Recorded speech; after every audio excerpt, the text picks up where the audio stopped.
it's live.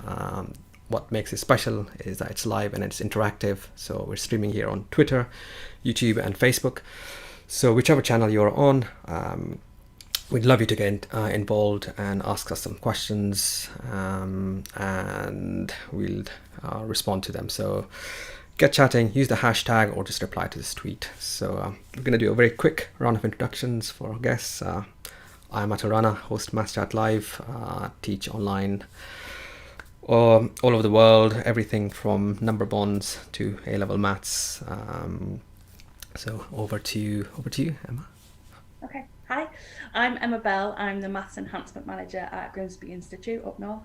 I am also Centre Lead for the Centre for Maths Excellence that's hosted at Grimsby College. And Mars? My name is Marcida. People call me Mars most of the time. I'm a teaching and learning manager for maths and science at Birmingham Adult Education Service. I'm very passionate about maths, just like the people I have here. So I'm really honoured to be part of this. Thank you. And Julia? Hi, thank you very much. Yep, Julia Smith, rabid tweeter at Test Maths, teacher, trainer and author. Worked with BBC Bitesize quite significantly over this past year. AQA expert panel member, I think that's a good one. And yeah, just sort of do lots of courses for the ETF, and work with the Centres for Excellence, providing CPD for a range of organisations around the country. That's me. Fantastic. Yeah, obviously seen you at one of your talks, Julia, and I would describe the stuff you do as extreme teaching maths. You've got such little time, and you have got so much to convey, and there's so many facets to it. Is the technical delivery of the content, and probably for me the most important facet is just motivating resit students right after the journey they've already had. And try to get them going. Absolutely, it's what we all try to do, isn't it, Emma and Mars? Trying to get them reinvigorated and remotivated. That's it. They come in with that badge. They're only in the resit lesson because they failed.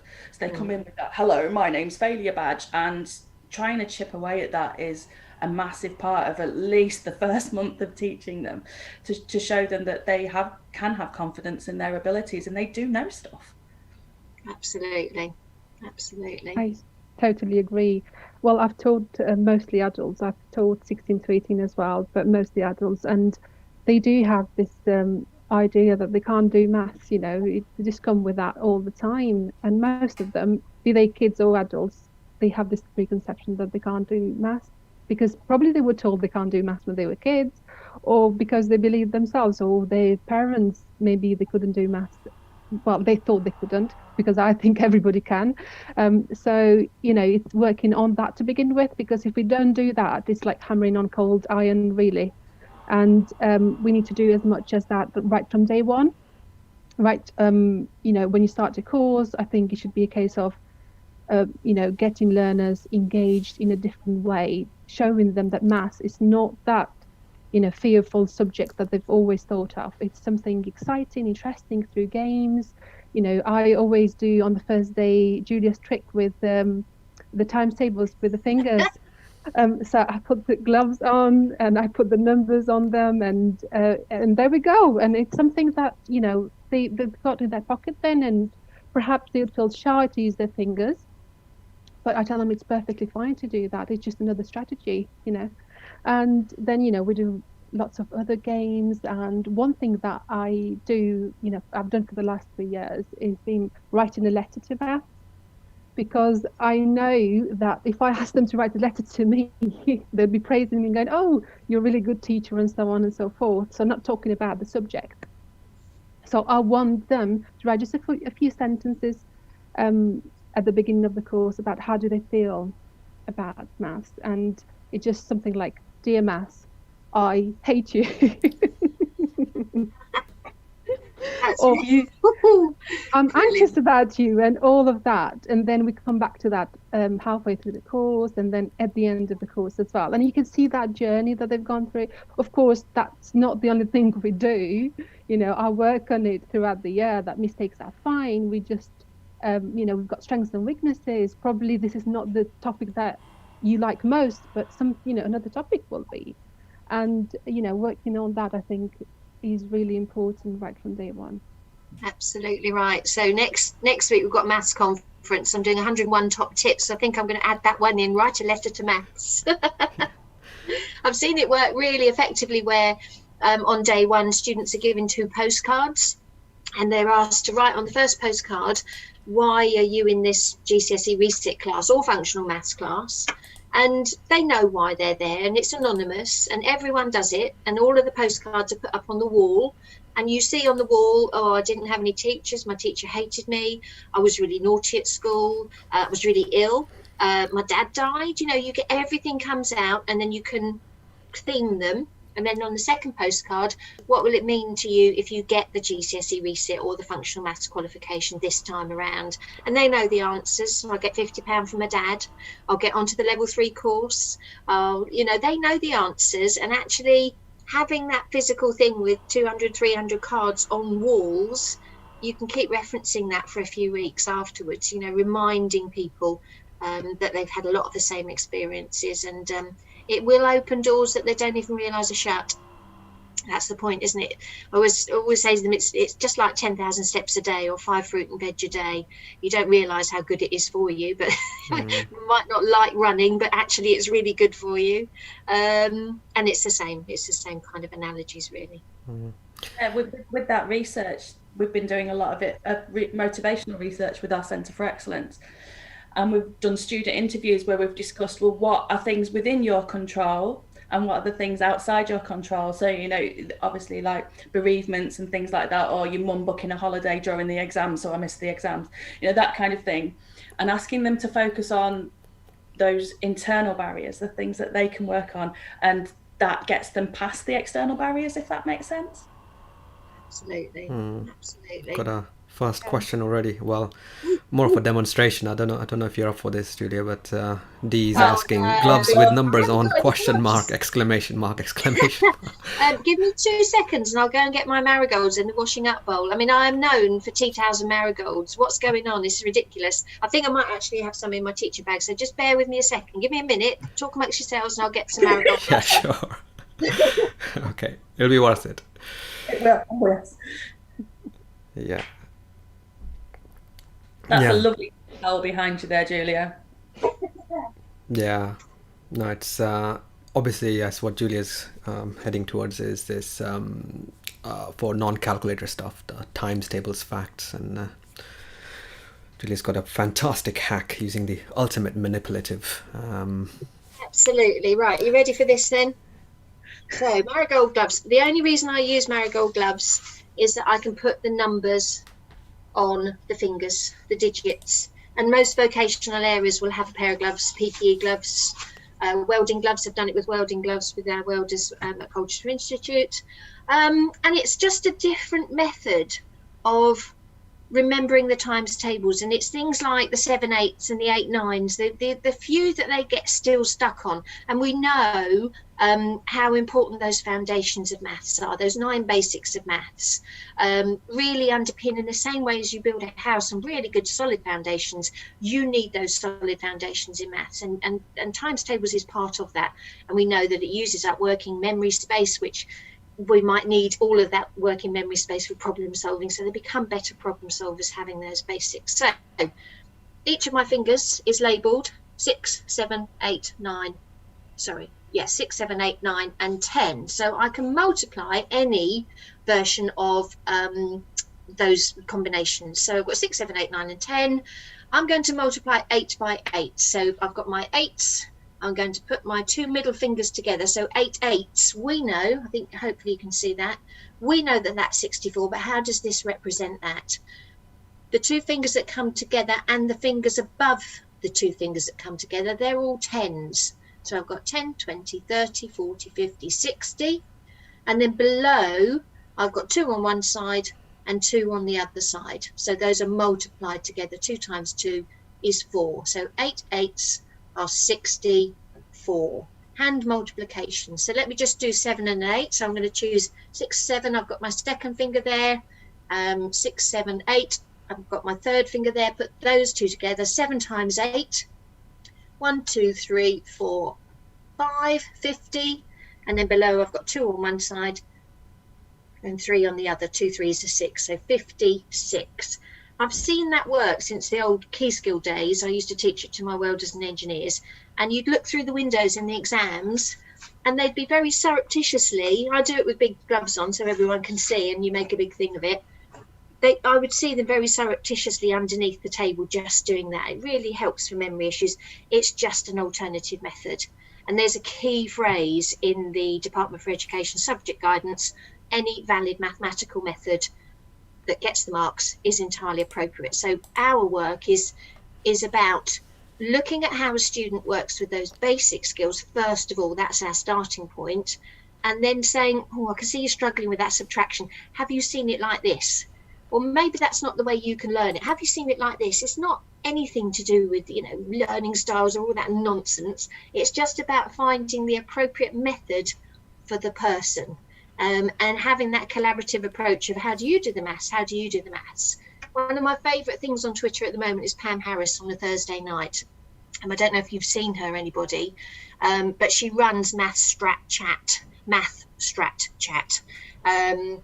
And she just poses a question, and it's brilliant. It's absolutely brilliant, because you'll get 40, 50, 60 answers from maths educators and people looking at it, just showing how they would do that typical calculation. It might be fractions, it might be decimals, times tables as well she tackles. And it's just brilliant, that sharing of methods, because it's about finding efficient methods, isn't it? I was taught very, very traditionally, and my maths is very good. But I wish I'd been given the choice, because actually I'm faster, I'm more efficient with other methods, but I was never told that there were other ways to do things. So that's enough from me. No, we find that in the reset class as well, when we're teaching, that letting the learners pick their method that fits for them it's almost like a breath of fresh air for them, because they've gone through school where they've been told, no, you have to do it this way because this is the way I'm teaching you. And yet that's not the message. Any method is, as long as it works and as long as it's applicable, is okay. And that's what life's like. If you've got a method that works for you, you go forward with it. You don't think, oh my goodness, I must write out this multiplication in a specific way. If you've got a method that works for you, women will use it. Absolutely right. I totally agree. And it's just like having different methods that you can use as a teacher. You can add them to your toolkit, can't you? And if a method doesn't work for one learner, then you just say, okay, let's just try this one. For example, column method hasn't worked for so many of our learners, but then there are so many other grid methods, lattice method, Chinese method, you name it. There are so many other methods, and you've got to give it a go and see, because obviously with one of them it's likely to click for the learners, and we just got to exactly. So, we wait for those light bulb moments, don't we? Why did no one show me this before? You get that. Absolutely. I mean, it was exemplified to me with a Monday night resit class with a lady who was in her 40s, early 40s. She wanted to be a nurse and she couldn't get onto the course or anything without her maths. And half an hour of just doing alternative methods on very simple stuff, the subtraction, dividing fractions using the stacked method perhaps. Half an hour, she got really annoyed and said, why has no one bothered to show me this? I can do it like this. And I always thought I was thick, and it really held her back, helping her own children through primary school, etc. And I think we're in a golden age at the moment, because we have got things like the Joe Morgan's Compendium of Mathematical Methods. You've got Gemma Sherwood's wonderful book on enhanced subject knowledge for number and algebra.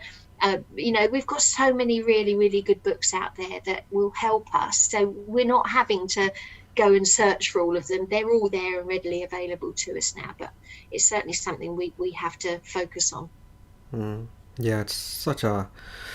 I remember Mark McCourt saying this at one of his workshops, as teachers of mathematics, we first do the mathematics as students that made us successful, and then when you start off teaching, you naturally tend to teach the stuff that you were yourself successful at, and then you learn from other teachers, and from teaching that's actually not always going to work. In fact, quite a lot of it won't work because we think from an expert's point of view rather than a novice's.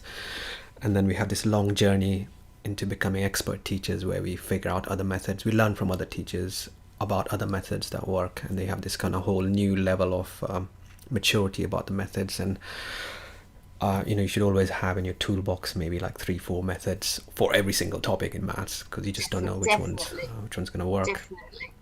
And I know that it's also about the student and the particular cohort of students that myself and Emma and Mars have. They're post 16. They have been through a curriculum. They have gone through 11 years usually of state education, and they've come out at the end of it, and they have seen all of the maths before. They've seen fractions since year 3. They've seen averages since year 5, year 6 in primary.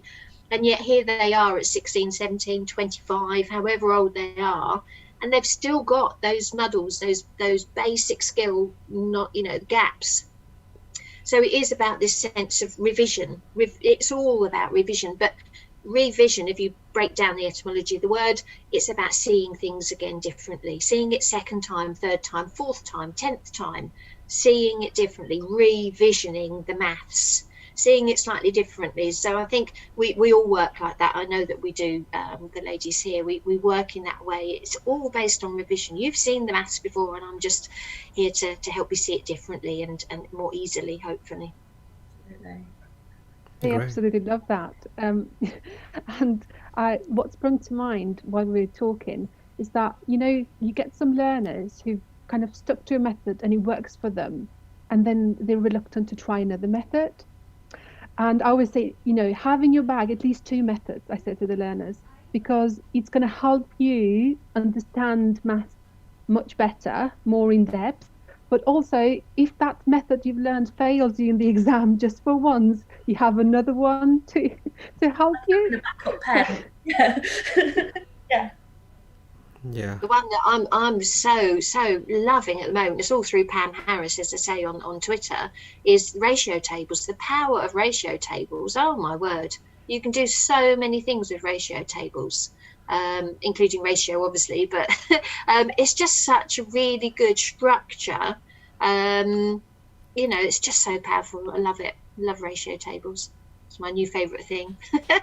And that's the thing about teaching online, isn't it? That we've all been forced into this, and it's made us have to reconsider how we're teaching and our planning for it. But my favourite thing now is the visualizer, and I have to have a stack of whiteboards.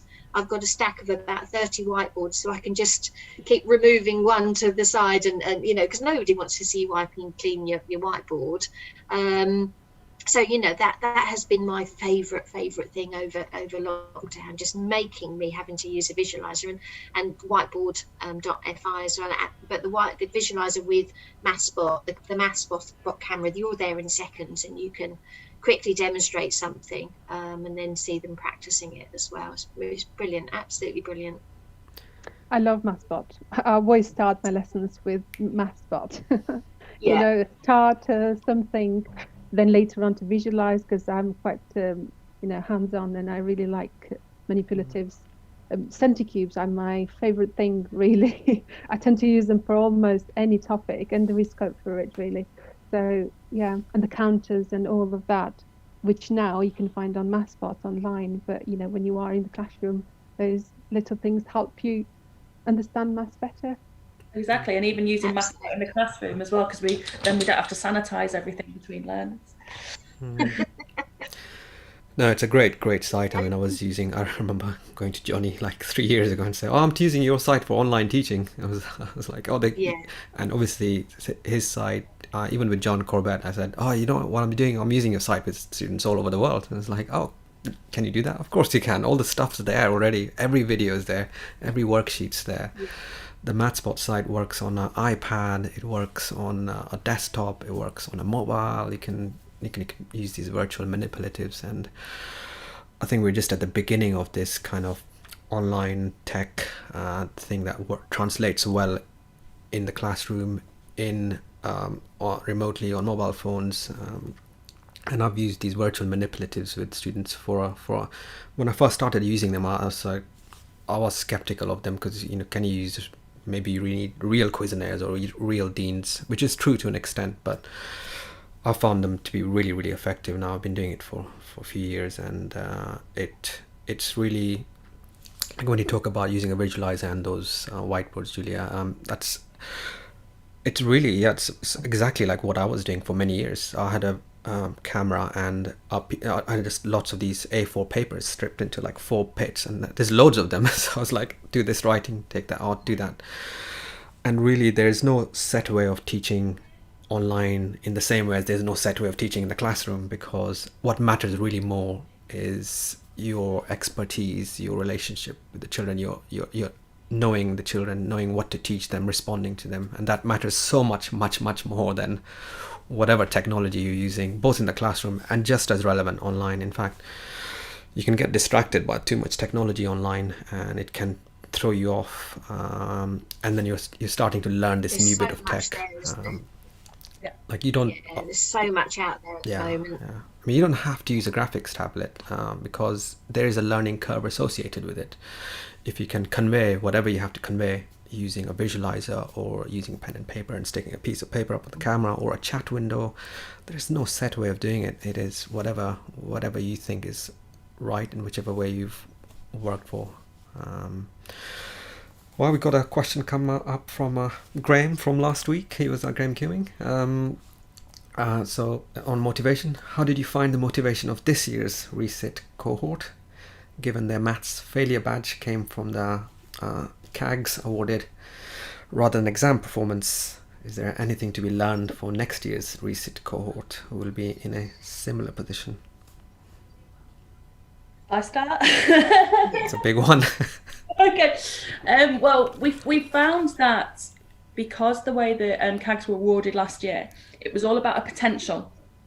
So it was all about, if the pandemic hadn't happened and teaching had continued, where would that learner be?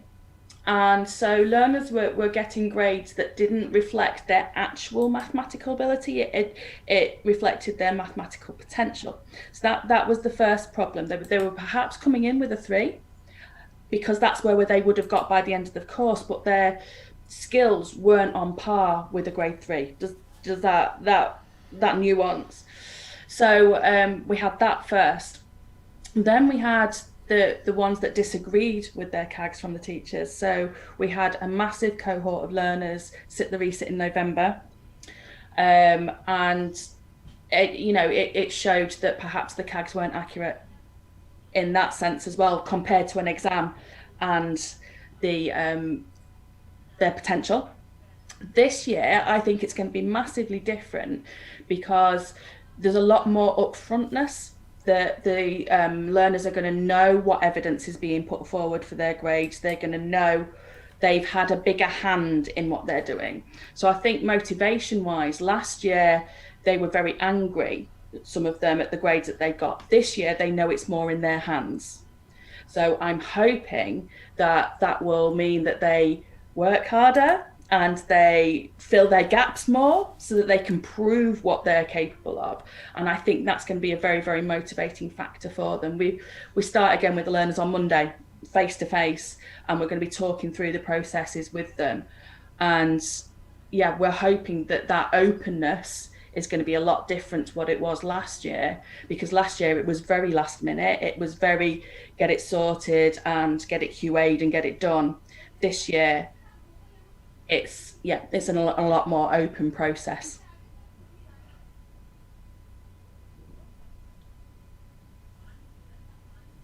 Okay, from my point of view, I mean, I teach teachers now, so I'm not directly frontline, but I do see an awful lot of teachers, private training providers and FE colleges, all week. And the noises are that one vice principal this week, she pointed out to me, you do realise that by the time they come to college next year, they won't have sat any public exams since their SATs in year 6. And that is going to be huge for our cohort next year. I've also heard from other teachers who know that their hours are being cut because that they are expecting there'll be more grade 4s awarded this summer. So they're expecting less students in for September. Quite how that is, I don't know. It is known already. It does worry me. This generosity of grade that we've seen during the CAGs as well has been difficult, and I think that, I mean, they're already suggesting that it shouldn't be over lenient or over harsh in your grading this year. The fact it's teacher assessments as well is a difficulty, and Mel was talking about the Wales released about this 3-tier of appeal process potentially that we might see, who knows. So there's so many variables at the moment, but I think from September the motivation is going to be a real challenge. I think we're going to see another huge entry for the November series of students that at the moment they can only appeal on procedural problems or some inaccuracy. So if that continues through, there will be a number of students that are not happy about their grade, and I suspect we'll see a big increase in that November cohort. Potentially we're going to see less level 4 students. It's you know, it's just a real challenge, isn't it? It's keeping your eyes on what's going on and conveying all of that information to your students as well, and giving the opportunity for the teachers to talk about it all as well. I totally agree with what you've said, and I'm actually in a similar position to you, Julia, this year, because I haven't had a class this academic year, so I've been working mostly with teachers.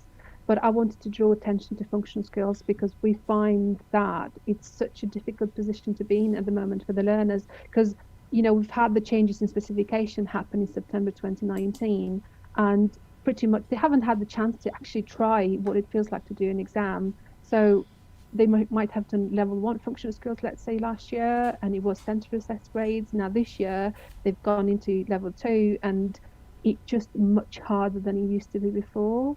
So I think we're predicting a dip in grades, but at the same time, we need to put things in place like perhaps opportunities for revision in the centres for these learners to get kind of face-to-face, a bit of tuition face-to-face, and the chance to actually try attempting an actual paper, not electronic, but you know. There is an anomaly, isn't there, between functional skills and the assessment that's going on, because they're assessed on all of the content still, and our GCSE, which is expected to be only delivered content. So there's a real disparity there between the functional skills, you know, exam itself. You know, that's not being it's not being shortened in any way or made smaller in any way. It's the whole content is being assessed still, whereas I said it's not the same. And there are a number of colleges now who are not doing level 1, level 2 functional maths for that exact reason, that it's really hard to pass. And they are looking at the other awards, such as the Pearson number and algebra awards, which, you know, do serve them very well. It is just about being aware of what other people are doing as much as anything. And when you work with teachers, it's giving them examples of what other people do all the time is most helpful, I think. Yeah, and making it fit for your learners and your cohorts, and that, I mean, the whole fact that we're talking here now, this is exactly it, that we need to keep doing this and keep talking about things just to make sure that the learners all get everything that they deserve. Absolutely. Yeah. It's a very different situation from last year. I mean, last year was just this very abrupt cutoff at the end of March. For me, quite a lot of duties were, that's it, we're finished with year 11. That's early goodbye. I mean, and year 13 as well. There's not much I can do at this point.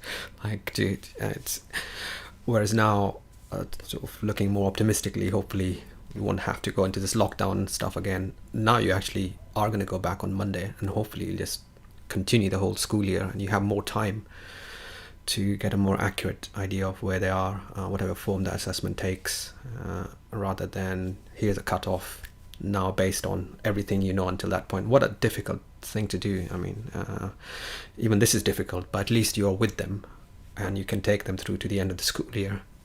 Exactly. And my learners, I do feel more in control this time. They feel like they're more in control of their own destiny than they definitely were last year.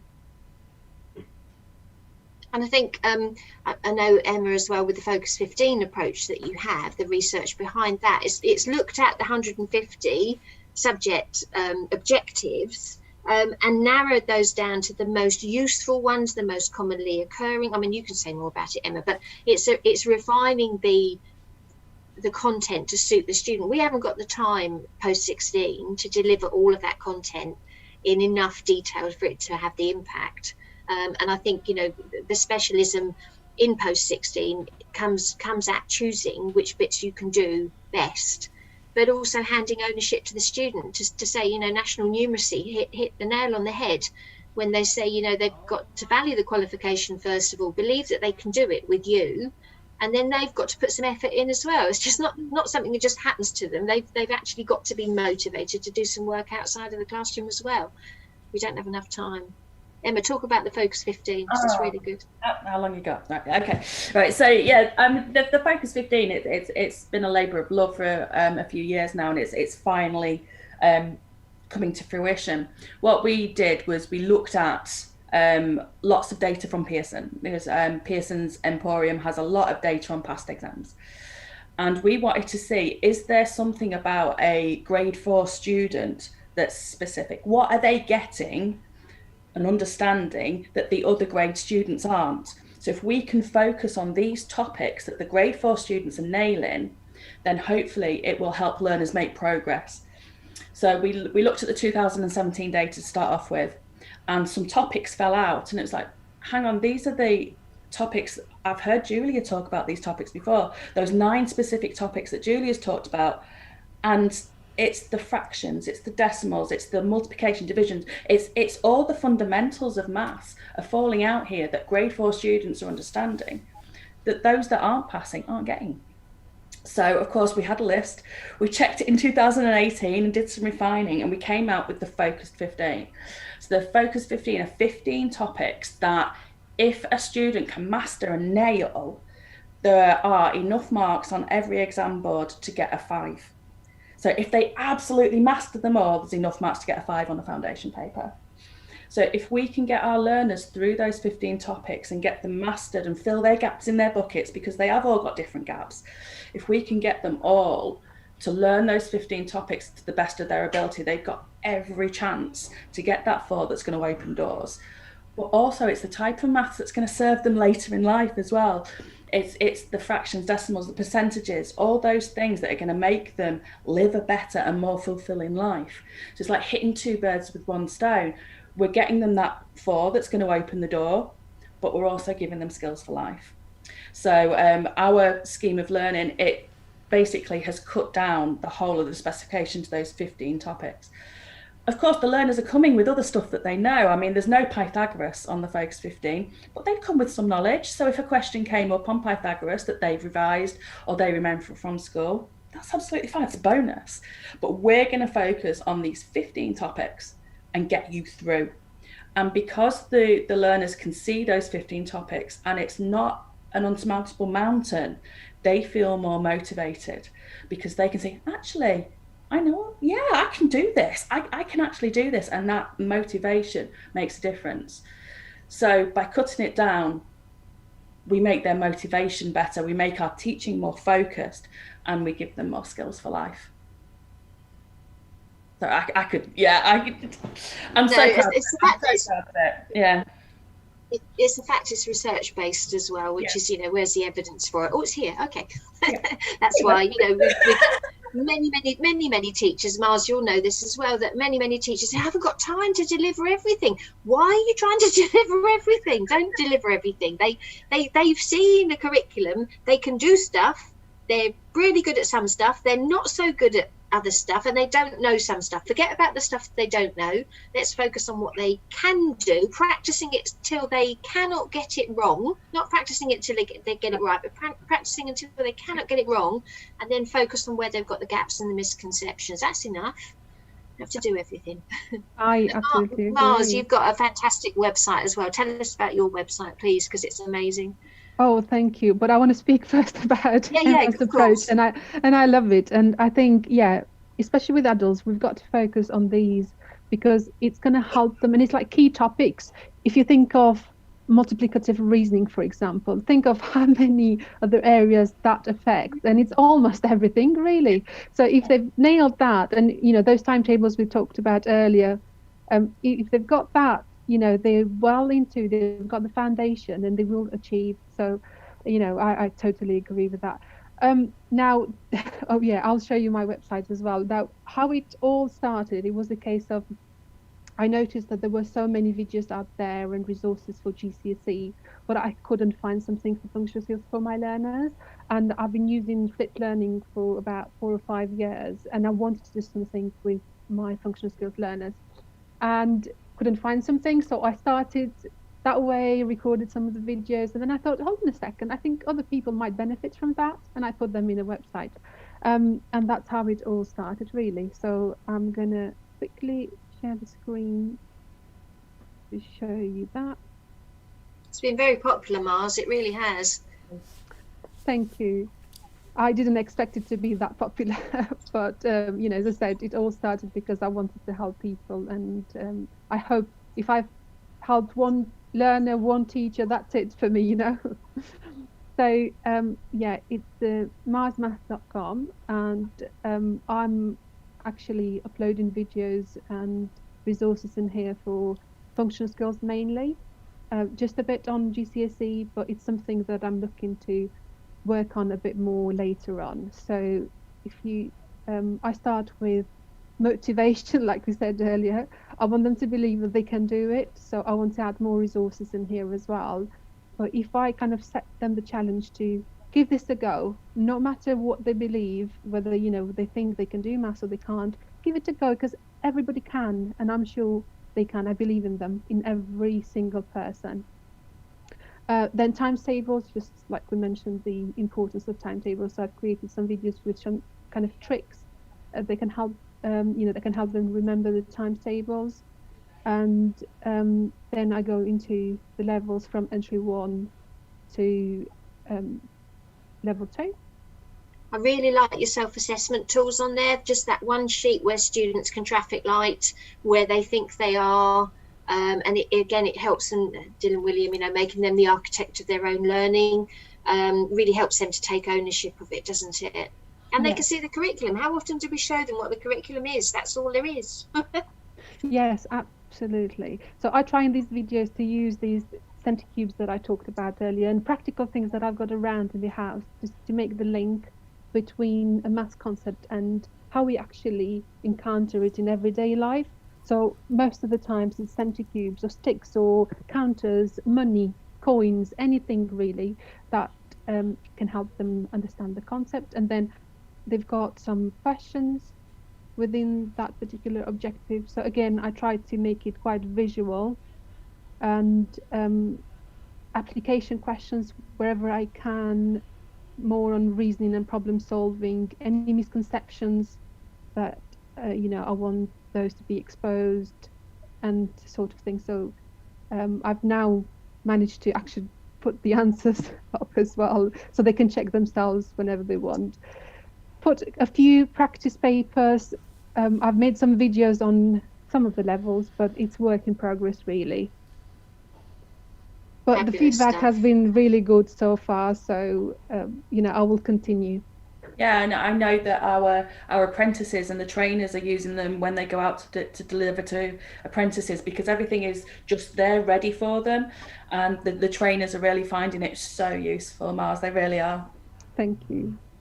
It's a great breakdown of the maths journey, not just for functional maths, but for those who don't know, entry level 1, entry level 2, entry level 3 is essentially covering the primary maths journey in a very very structured way. So I've had students who don't sit the GCSE because they're still learning number bonds or some other thing, but the entry level 1 qualification gives them something that is a tangible qualification, and they can slowly, gradually. I have that with adults actually. I have some adults tutees, and I tell them actually, instead of going for the GCSE maybe 5 years from now, one we get you this entry level 1, then entry level 2, it's a bit like a music grading where you go through the grades very slowly. So you have a tangible certificate which feels good, you have an achievement, And what your site has done is actually very neatly. I haven't seen a single site where entry level 1, 2, 3 has been broken down with the resources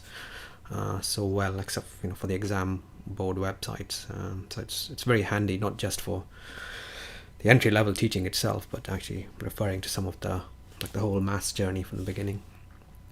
When I was head of maths in a school, secondary school, and pupil referral unit, we always made sure from year 10 and year 11 that they had functional maths qualifications as well as working towards the GCSE, because it was the one that was going to be most useful to them post 16. And like you say, they may not achieve a great grade in GCSE, but they might be able to get onto an apprenticeship program if they've already got their level 1 functional skills or something. So it is a great qualification in schools as well to consider for those borderline, by year 9, year 10, whether their aspiration is to go off to be a plasterer or a painter and decorator, to arm them with functional maths along the way, and functional English as well, is a good strategy, I believe. Got another question from D. Is the Focus 15 also applicable to IGCSE or just GCSE? It was based on 9-to-1 GCSE, but that would be an interesting project actually, to see how it maps to IGCSE as well. I know that a lot of the topics, especially at the beginning of the 15, do map to functional skills, because we've got those learners that are bridging between, so getting them through the functional skills as well, especially Focus 1 and Focus 2. They're the core mathsy stuff that really does link to functional skills. But I'm really interested to have a look into that. So I don't know yet, but yeah, I'm writing a checklist in my head of things to do. Yeah, exactly. Yeah. Let's see if it does. And the IGCSE is it's quite a popular qualification. Well, it's international GCSE, so I have tutees doing it internationally, but it's used in quite a lot of the public schools in the UK, in England, and also with the homeschooling community, because the two papers are calculator for GCSE, international GCSE, the Edexcel ones, and given the choice, it seems for homeschoolers that is quite if you can get away with like non-calc stuff, you can go with the 2 calculated papers. So is there a place we can see this Focus 15 list? Is there a website or something, or? Julia, it's on yours. I've integrated it as part of the 5 hours, and Graham has put a question in, so presumably we'll come back to that, Atul. If I share my screen, so the 5 hours, which is the curriculum that I wrote for post 16, has now gone online, because we were in the mass of a great big research project last year, which collapsed obviously in March with lockdown. So I've pushed it all online. The principles are that there are 5 bits of maths that a person does every day. So it's this sense of daily maths, and I'm really trying to push this now. So if a student can do 5 little bits of maths every day in this 5 hour structure, we've integrated it. Emma and I have worked quite closely integrating it into the Focus 15, because it's essentially that in a different package. I've got the delivery model, and then Emma's got the topics there that are really focused on. So the Focus 15 principles are there. Padlet.com, Test Maths 1, 5 hours online. You can have a look at the principles of 5 hours online. I wrote the 5 hours curriculum, and then we mapped it into AQA's resources. And we've got basic skills tests as well, which are fabulous, to find out where those gaps are in the 9 basics. So if you want to take a look at the 5 hours online, this is a sample of the different pathways. There's a functional maths pathway, there's a primary pathway as well, which has just been developed. It was used extensively for the November resit. We've got this full year pathway, and also I'm now looking at a catch-up pathway as well, which is essentially this resit pathway. The activities are very varied. 5 minutes of recall, 10 minutes of routine maths, so something like Call But Maths 5 a day, Maths Bot, number of the day, Maths Box as well from Sandra. So I'm working collaboratively with those type of people. Revise a particular topic every day, so 15 minutes spent on revising something like Pythagoras, or something like this one is ratio and scale, and Nicola Whiston has provided years, so they're not year 9, year 10 resources. She's taken all of that referencing off her knowledge organisers, which again are very useful for our students in terms of knowing what content is.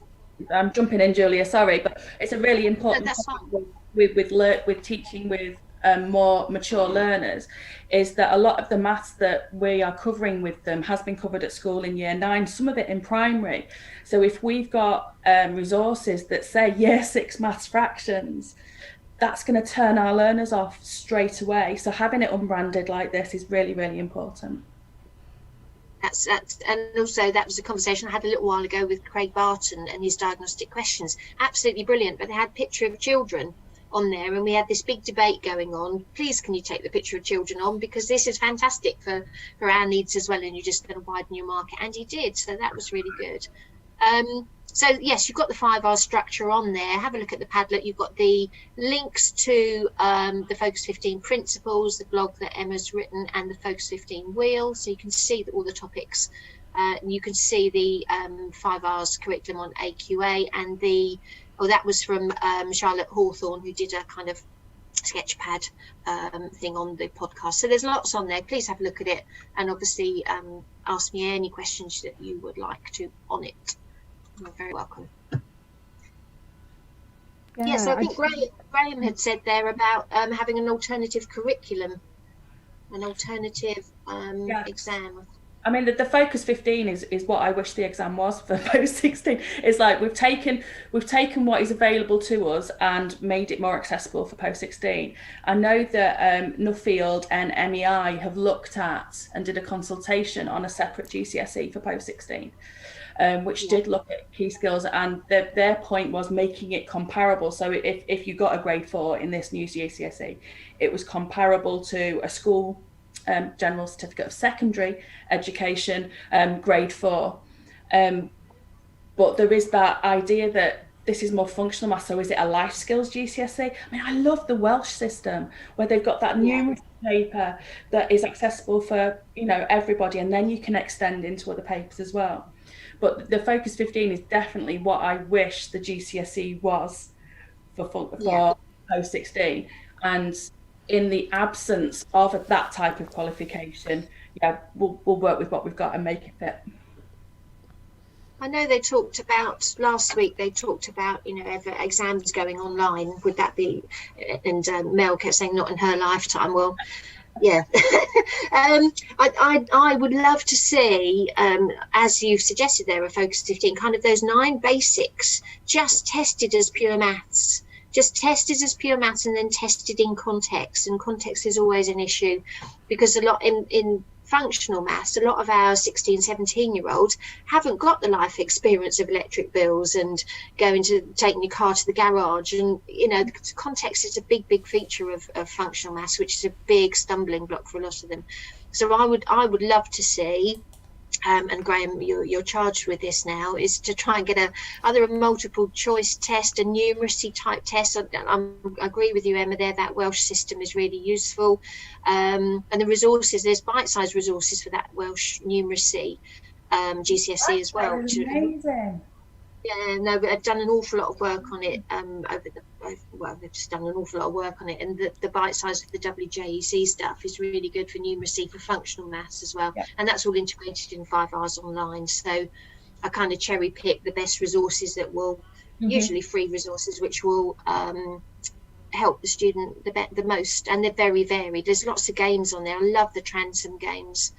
The games, and there's Johnny on his old site had some really good games. Mel's got some really good games on Just Maths, so they're all integrated into it, just to vary the activity and get them to do daily maths. A little bit of maths every day would be great. Motivation again.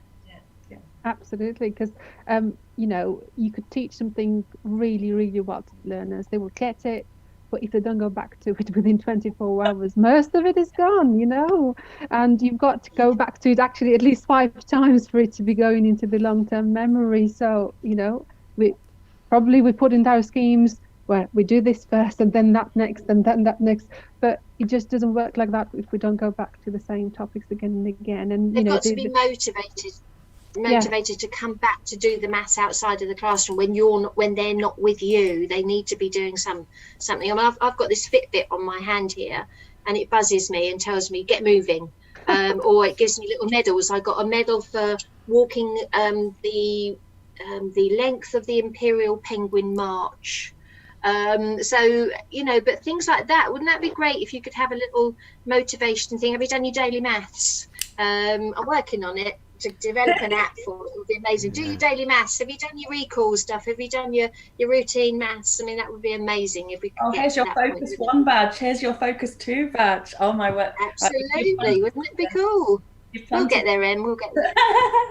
Yeah, it's fascinating. I mean, it's also maybe it's a cultural thing as well. I mean, it's the same with tutoring. I have students who have that one-on-one time with me for an hour, and I tell them the same thing. You're gonna still have to do stuff in your own time. Like, this tutoring is not gonna be enough by a long shot.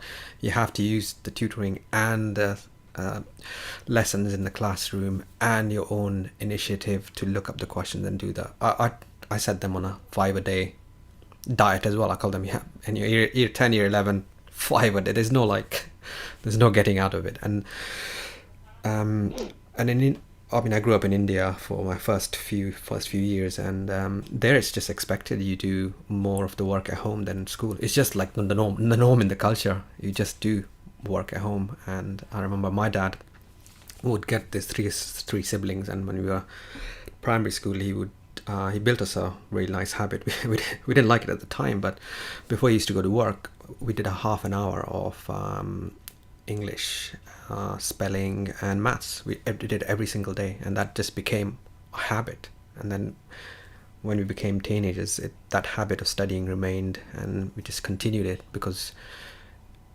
it takes a few days to build. You have to fight all of that internal resistance. It's fine. That's all of us. Like, the Fitbit needs to remind me as well. I have to get out and do my steps. Yeah. But if you bite-size it, chunk it, and you build this habit over time, you get this compounding effect, right? We know as mathematicians, you get this compounding that takes place over time. It's very, very slow, but the more you do it, the more the habit gets internalized. You don't have to think about it anymore. It becomes more autopilot, and that's the kind of thing. That's the kind of thing you're talking about, I think. Yeah.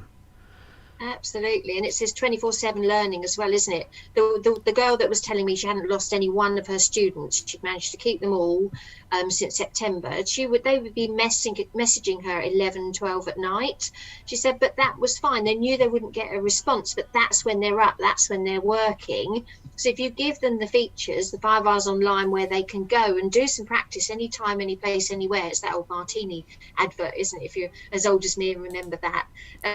Anytime, anywhere, any place learning, you know, they can just go and do 10 minutes on the bus, or, you know, after they've finished game of whatever they play, Call of Duty or whatever they play, Animal Crossing even, they can, you know, they can just get into that really good habits. That's what we need, good learner habits. A little bit of maths every day. The only way to get good at maths is to do shed loads of maths. You can't read about it, you can't look at pictures of it, you've just got to do some maths. Yes, that's it. It's all boiled down to motivation, isn't it? You know, and you know, I was thinking while you're speaking, there is this research that Catherine Cockerton did with her learners on incisive questions. So they asked themselves, what is actually stopping me? What's getting in the way? Is it just me? Is it my parents? You know, and sometimes it is the parents believe that, you know, they can't do maths, and perhaps that's what they're listening to, but most of the time it's the learners themselves, isn't it? And realizing that it is them who can make the difference is a massive thing. So taking the time perhaps to do that. And one thing I used to do at the beginning of every course is to get the learners to share with me a vision of what they want to become, and we'd stick it on the folders. So every single session, it would be in front of them. I want to become a nurse. So there'll be a kind of an animated picture of themselves, you know, dressed up as a nurse, really, in a nurse uniform. So that kind of reminded them that it was what they wanted to do. Got a nice comment, a contrarian comment from Corina in the US. She says, interesting, I'm writing from the US. There's a big push here to eliminate homework, and surprisingly it's coming from both teachers and parents. Okay, I mean, Mars, I know, is a great believer in flipped learning. I think homework, yes, for post 16, that's not what we're talking about with daily maths. I think it's almost like pre-work, and it's just the work that's expected that you do as part of this study program. Obviously not every single day, but if you can do a little bit of maths most days, as well as coming to your class, and then they're just exercises. It's not reams and reams of homework and bits that we're talking about. And it's also the way in which I've structured the 5 hours online, and the way in which the 5 hours is it's games, it's fun things, it's things with different levels. There's an element of gamification in quite a few of those with the work that the games that Johnny had on his old studymaths.com website. There are different points that you can get, and it's the idea of you just playing against yourself and trying to improve your score, improve your level. So a lot of these things that you can use for practice, for some really serious legitimate practice, I don't think they feel like homework. And that's another guiding principle of the 5 hours, that if it looks and feels and sounds like schoolwork, you're just going to get the same result. So it has to look, anything we do post 16 has to look and feel and sound different to schoolwork. And that includes homework. This isn't homework, this is daily maths. And it's quite different. It could be a game, it could be a video to watch, it could be an exercise to do. And all of the exercises I'll give immediate, yes, you're right, no, you're wrong. So they get that instant feedback as to whether they've got it right or wrong. If they've got it right, they can carry on practicing until they cannot get it wrong.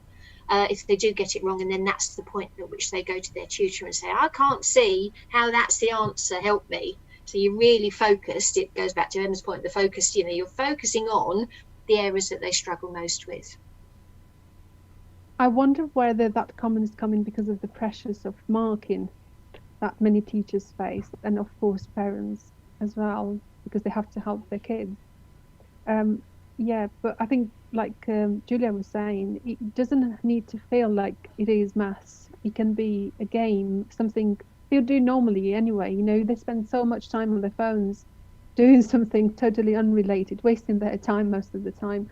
But if they do something that is useful like this, and it doesn't feel like maths, but maybe it feels like a game. I've been playing the game for a while, and it just feels so nice when you actually achieve something in there. And I've been wondering, like you're saying, I wish this was something related to maths, because there are kind of little bits in there that do link with maths, but it's not entirely maths. And it would be so nice if the whole curriculum was mapped to that, and you'd get them different levels, and you'd get kids and adults to do that as a kind of game and share, and maybe talk to others about it. What did they achieve and all of that?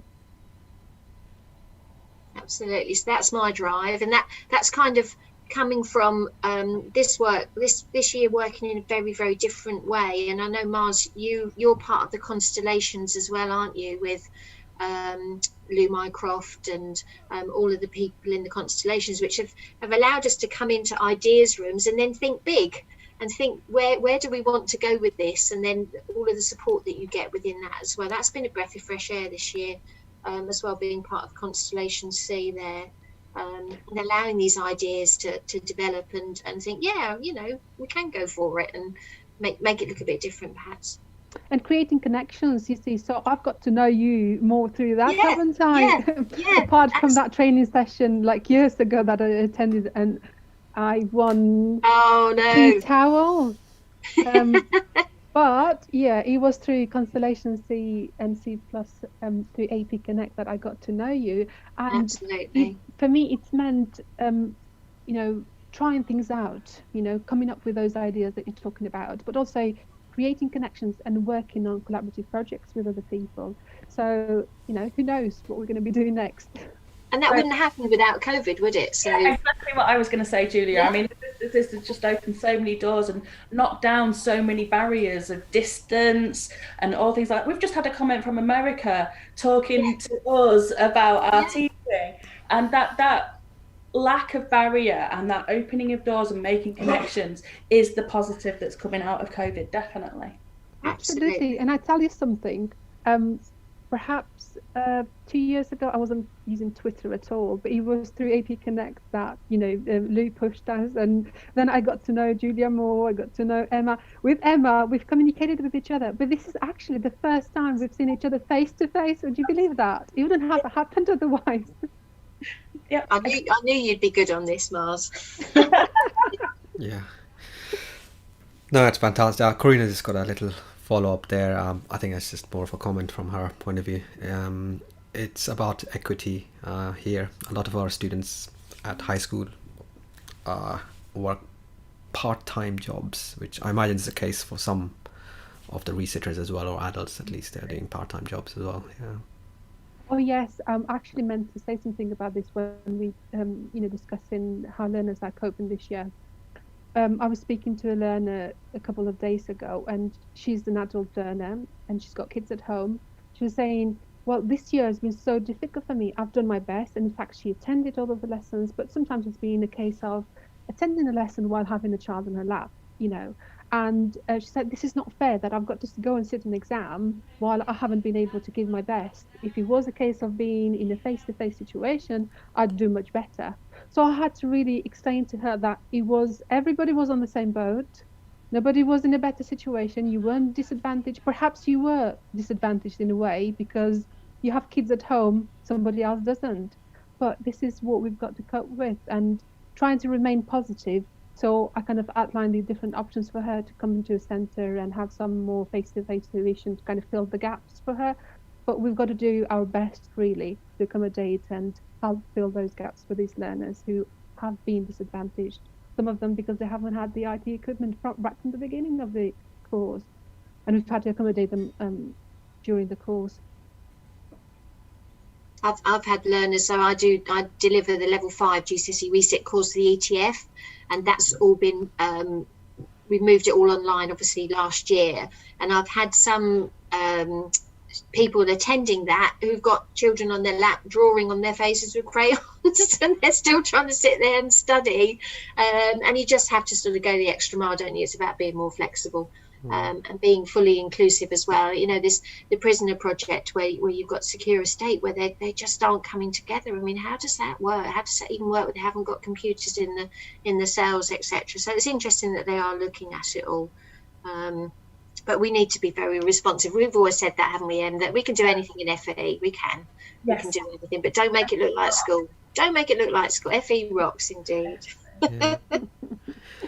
Yeah, it's extreme teaching, as I call it. It is like you have to do all those things very quickly and get the motivation and deliver those like top 15 things and make sure they practice as well, because learning is non-linear, right?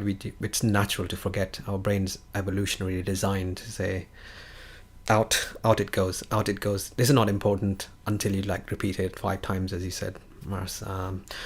Then it's saying, oh, maybe this thing is important because I've done it 5 times. My brain better remember it in the long term. So we've got all of these like different moving parts in learning. Corina echoes the whole thing of connecting with colleagues online all over the world. I've been calling it tutoring without borders for quite a long time, and now I call it CPD without borders because that's essentially what it is. It's a very, very exciting phase of where we are, because I know lots of people who, I mean, we've been going to maths conferences, Julia, but I think like there's 5, 6, maybe even 10 times more people attending them, because we would have to book a hotel, go to Bristol or wherever and go the night, take the time off. People can just tune in from home. So you've got this incredible scalability that wasn't there, and teachers can meet in these virtual spaces. I think there used to be these Nuffield centres a long time back where more of these meetings would happen, and that gradually got taken out. But the internet is the ultimate meritocracy, because anyone can start a Zoom call with other teachers. Anyone can start. I mean, I started this thing from scratch. I started it with tutors 3 years ago, and like there was nobody attending, and then the pandemic happened, and suddenly like this thing took off. So and it's really, I'm just using Zoom and OBS, which is a free bit of software. So it's up to people to train themselves, but it's very easy to do. There's no cost to it. We've still got to meet our heroes, though, Atul. We've still got to go back to conferences and face-to-face because, yes, I agree that it widens the scope enormously, but there still has to be that kind of social interactivity where you do get to meet your heroes and have real live conversations. And I miss being, that's the biggest thing for me this year, being out on the road. I have not been out on the road since last February time. And I really miss that going into colleges and seeing what they're doing and just, like I say, just magpieing as many bits and pieces as I can. What's on the walls? How are they doing this? How are they doing that? And then the whole conference scene. CPD this year has been amazing. There's all the Centre for Excellence. I was with Plymouth this week looking at their mini sort of twilight sessions they had, and they were superb. But there's been raft after raft of really good stuff, and you can just sit there and eat your cornflakes and watch it and be involved. But I still think we still need to get out there and meet people. Yeah, I completely agree. Yeah. Well, I'll go to Pop World. Yeah, exactly. That's what I was going to say. If we can't, there is something about going for drinks on a Friday night and that coffee table chat and dancing in the pop world the night before the conference. I don't know. I've never done it, but I will do it. We're working on you twisting your arm every time. It's complementary. There's never really a dichotomy. So it's like the face-to-face one helps build the online, and the online brings awareness to people who wouldn't have turned up to face-to-face to say, actually, yes, this pop world thing and this pre-conference drinks and the conference day, and this all sounds really good. My friends are going, so I should make the time and go. So it's a virtuous cycle with both things benefiting each other. Okay, well, we've been going more than an hour. Is there? I can't think of any other questions that have come in recently. Is there any? I've got a question for all of you. So, what's your highlight been of 2021? All of this year, from September through to this year, or since lockdown last year. What's your highlight? You're thinking that. Well, I can go first. It's very. Go on. For me, it's this really. I mean, it's running the Math Chat lives and just getting to meet you all as well, and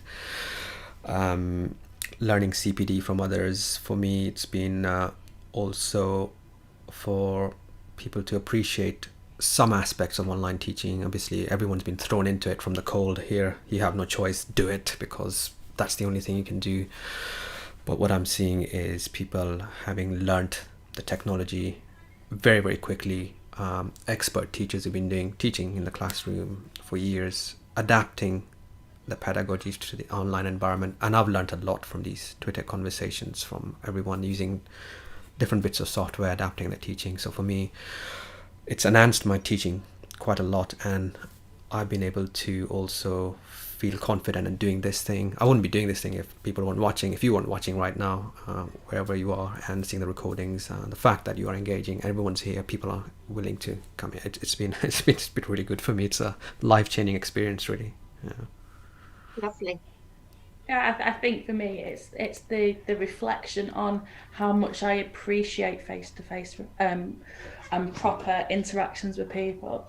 It's that kind of not knowing what you've got to, it's gone kind of thing, and knowing that the moment I went into college yesterday we went to sort out all of our equipment and everything ready for Monday, and actually being in an office with people again and being able to bounce things off each other without having to see if they're free on the call, to see if they've got the little green circles to see if you can give them a call, and just to have that immediate interaction.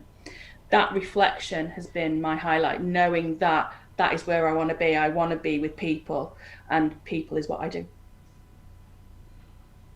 I haven't got myself a specific thing, but I suppose I try to find the highlights in every single day in week and so on. So really, I've thought about it, but can't find something. So I try to see the opportunity in everything that happens on a daily basis, and every kind of opportunity for communication with others and doing something together, or the appreciation that you get from other people and you give to other people. I think that's the highlight for me, really.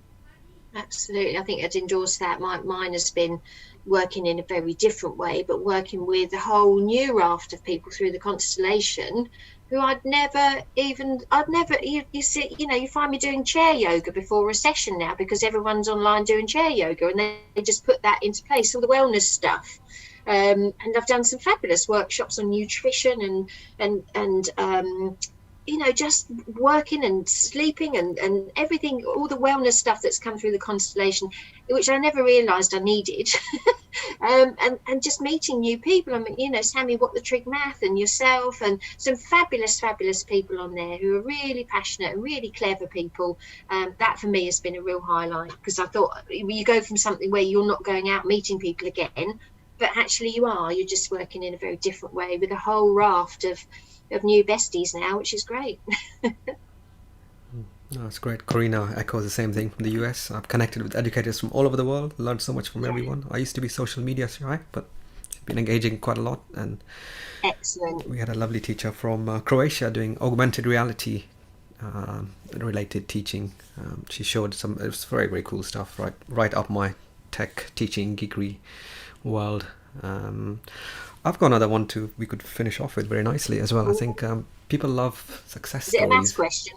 Well, no, it's just more motivation. We're full circle back down to motivation. So that's how I opened it. And so, people love success stories. Is there any sort of case studies where, of your students who really did put in the effort, and maybe you hear back from them 5, 10, 15 years later, and they look back at the time they had with you and they say, actually, I'm glad I put the effort in because this is what I've ended up doing. Well, I'd love to hear any stories you have, we can kind of... Yeah, I've got a scrapbook because, like everybody, I have moments where my confidence dips and I forget the reason behind why I'm doing everything. And I've got, there's one card that I've got from an ex-student which ends with, "You taught me that it's good to be a geek." And just that just kind of sums up my whole teaching ethos. It's that it's okay to like maths, and I keep that with me all the time. Oh. Thanks, Beth.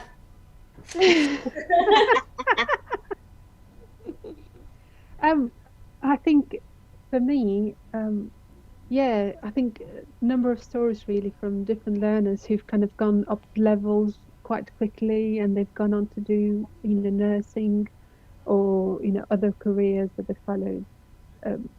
But for me, it's more like what does success mean for them? Because it might mean a career for me or for somebody else, but what does it mean for them? And that realization, like you said, Emma, that perhaps that they didn't think of themselves as a maths person, but they now think that they can do maths, or they like maths, or I'm starting to love you, and they put it in brackets because they can't be too sure at the moment, but exclamation marks. That's the sort of thing that keeps me going as well. And now I want to see that through teachers. That's the kind of being curious about what they do and helping learners and seeing that unfold is what keeps me going. Yeah, I think I'd say I've got two really. One was a student who I'd done some major revision with to get him through that November series. So this was 2019, North Harts College, and we did workshops and revision and whatever. And he got a grade 5 out of that November series. He had cerebral palsy. He was an amazing guy. He'd not had very good experience at school. Amazing guy. He got grade 5 in like 6 or 7 weeks work, and I was chuffed to bits for him because I knew it was going to make such a difference to what he could then go on to do. And he felt on top of the world after that. That was amazing. I teach on the level 5 GCSE resit program for the ETF, and the amount of teachers that then go on and think, I've really enjoyed research, I've really enjoyed working at this level, I'm going to go and have a look at a master's now, I'm going to go off and have a look at QTLS. And that for me gives me such a buzz, because you brought them back to research and make them really question things and as work as a researcher as well, and that's lovely when I hear stories like that they go off to going to have a look at the masters or whatever, and that gives you a real buzz. It's ripples, isn't it? We have ripples. Yeah, it's the amazing things teachers do. They're superhuman people, teachers. That's why we're doing what we do. Yeah, for me, I mean, there's a few of them, but I would take an inspiration from when I was at Imperial College. I did a degree in mechanical engineering, and I worked in industry. I took a year out where when you'd finish your A levels, you're working in a factory and an engineering company. It was Rolls-Royce PLC, and yeah, I would often meet these incredible engineers, and some of them would have these stories where they started off. My PhD supervisor at Imperial College, he was a pipe fitter in Teesside, so he was actually completely practical, hands-on pipe fitter, and he did an apprenticeship. And then he learned maths while he was doing the apprenticeship, and then eventually he ended up going to do the GCSE, then the A level, and then ended up as a researcher at university. But he still thinks of himself as a pipe fitter, very practical, hands-on person. So he was always like, in my early days when I was his student, he just said, you can do anything really. I did my stuff when I was in my late 20s and 30s, but it's just a matter of time. It's a matter of your priorities. It's a matter of what you're into. So I like to use that story. And I met some other lecturers who came from very similar backgrounds, and our design lecturer who encouraged all of us to take a sketchbook and draw. So like we went into engineering saying none of us like to draw or sketch or do anything, but he told us get a sketchbook and draw anything. And he also did an apprenticeship, so he went through this apprenticeship then degree path. So there's no one way of doing whatever you want to do, and just because you didn't get the GCSE or whatever qualification at that time, at that age, doesn't mean that's the end of the journey. You can do it any time. So fantastic. So yes, thank you everyone for your time on the Saturday, and for everyone who's engaged on Twitter. We'll have the recording here, and if you have any questions, just put them on Twitter again, or YouTube or Facebook. And next week's is a special edition Maths Chat Live for the MathsConf 25. I'll just plug it on behalf of LaSalle.